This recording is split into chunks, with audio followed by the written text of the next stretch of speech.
Good morning, everybody. So, this class will be an introduction to genetic engineering. So, let us start with genetic engineering. So, what do you understand by genetic engineering?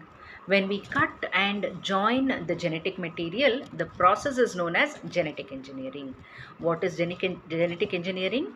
That is, when we cut and join the genetic material, we call it as genetic engineering. So, genetic engineering deals with the modification of genetic material of an organism. It may be DNA or RNA. The idea of genetic engineering came in the 20th century. In the middle of 20th century, we didn't even know that genes were actually the responsible for the mechanism of heredity. The modification of the genes for some purpose didn't occur till the 1970s. But instead, what people would do, they would do repeated selection of traits, selecting the better ones, and so different breeds came into existence, but that would take hundreds and thousands of years. But still they were influencing what DNA gets passed on from one generation to the other. They didn't know of the actual genetic code, but it was some form of genetic manipulation or modification. So breeding was some form of genetic manipulation. Similarly, in plants, hundreds and thousands of years ago, anybody might have found a wild apple which was maybe hard to eat, sour and all. And similarly, there would also have been a sweeter, larger variety of apple, and they would have naturally selected it, isn't it? Over a period of time, we got sweeter and large apples like the type found in the stores today, in the provisional stores, in the groceries and everywhere. So, this sweeter and larger apple is a result of hundreds and thousands of years of this type of selective breeding. So people would do selective breeding for hundreds and thousands of years, by the result of which today we have found the sweeter and larger apples which are found in the stores.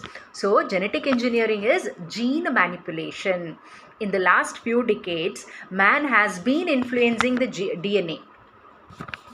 So the DNA, recombinant DNA technology is genes from one organism are put into genome of another organism. So what is recombinant DNA technology? It is the genes from one organism are put into the genome of another organism. Why and how is it useful? Say for example, an apple tree. We uh, like that apple may be very susceptible to a certain disease, so it would lose all the crop. So just imagine, what if you could insert into that apple tree a gene that makes it more resistant to that disease? So it would be nice, no, if you could insert the gene, a resistant gene for that disease. Then the apple tree would become resistant to the disease, and it would not lose all the crop, isn't it? So that is what is done in genetic engineering. So what do we do in genetic engineering? We insert DNA into the other plant so that it would be more robust in some way or the other. In 1972, Paul Berg began genetic engineering. Paul, P-A-U-L, Berg, B-E-R-G. He was the first person to begin genetic engineering. He is also called as the father of genetic engineering. So what did he do? What were his experiments? Actually, he took bacteriophage, a lambda phage. Bacteriophage is a virus which attacks the bacteria. What did he do? He took that bacteriophage DNA, and then he introduced a monkey tumor virus DNA. So two viral DNAs he fused. The DNA, monkey tumor virus causing DNA was SV40 virus gene of the monkey tumor virus. So he took that gene, SV40 gene, and then he incorporated it to the bacteriophage gene. For this experiment was done in 1972.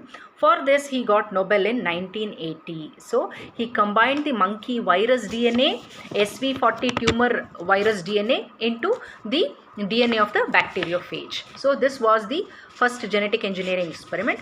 Later, the first genetically modified organism, GMO, means what? Genetically modified organism was a bacterium, and that was done by Herbert Boyer and Stanley Cohen's in the year 1973. Herbert Boyer and Stanley Cohen's, what they did was, in the E. coli, they introduced a gene in the plasmid. Inside the plasmid of the E. coli, they introduced an antibiotic resistant gene, kanamycin resistant gene in the E. coli. So into the E. coli they incorporated. Similarly, toad genes, a toad, frog species, frog tara, a toad, Xenopus laevis. So the genes of that also, experimentally they introduced it into the bacterium, and they could tell that all this was possible. Since bacteria replicate every 20 minutes, the principle could be employed on a large scale to manufacture the products of the genes of higher animals. Higher animals always breed very less frequently, reproduce much less frequently. So the genes, if they are incorporated to bacteria, so you can get the product or the copies of the gene in large scale within a short span of time. So genes and gene products could be produced rapidly and in quantity.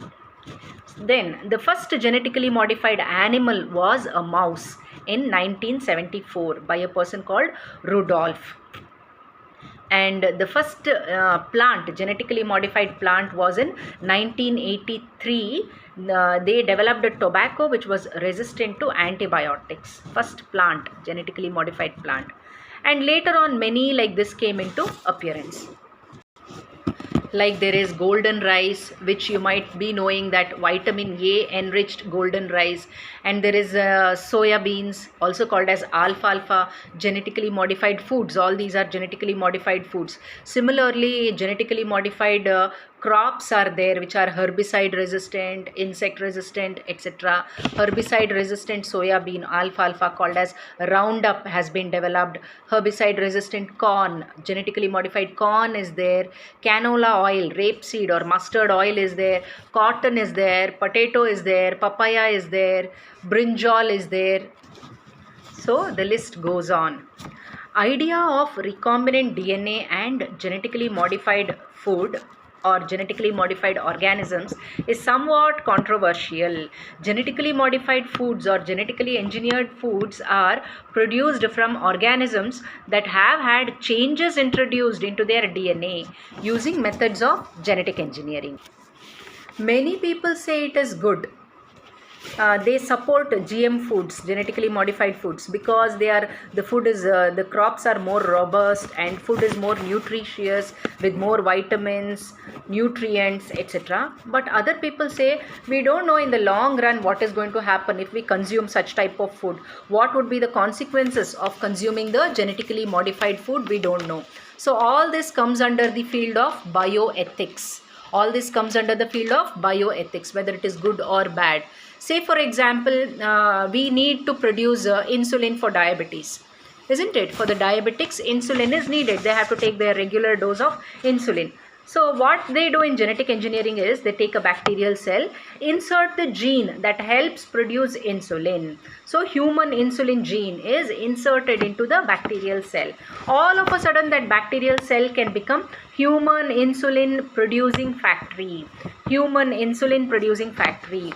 And then insulin can be harvested from those bacterial cells.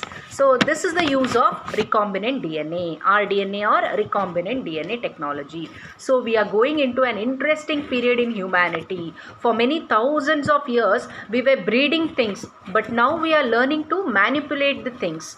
Many good things we are doing, producing new medicines, more robust crops, etc. But there are also questions about the side effects. Bioethics, that all comes under the field of bioethics. So bioethics gets really interesting when we start thinking about modifying the human genome. Because when we are modifying the genetics, we are not just modifying one organism, but we are modifying all of their offsprings, isn't it? So we are modifying all of their offsprings. So that is little risky, controversial. The genes that exist in the gene pool, we are modifying the genes that exist in the gene pool. So good arguments about modifying human genome are correcting the diseases. We can correct the diseases. We can introduce, that is called as gene therapy, a field, totally big vast field called as gene therapy. So here we can correct the genetic disorders by introducing the correct gene in the place of the deficient gene or error, bad gene, negative gene, so can be removed and good genes can be incorporated. So so this is very serious. Over time, people may say that they won't be.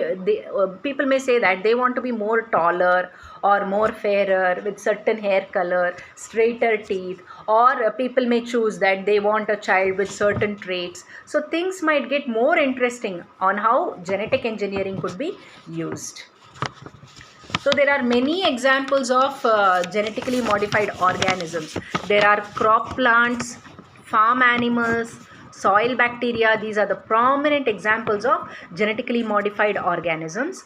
And there are many. Of course, I'll be putting one separate video on genetically modified organisms. So the next class we will start with the with our syllabus. This was a brief introduction about genetic engineering. Next class we will start with the concise brief account on the steps in genetic engineering and so on and so forth.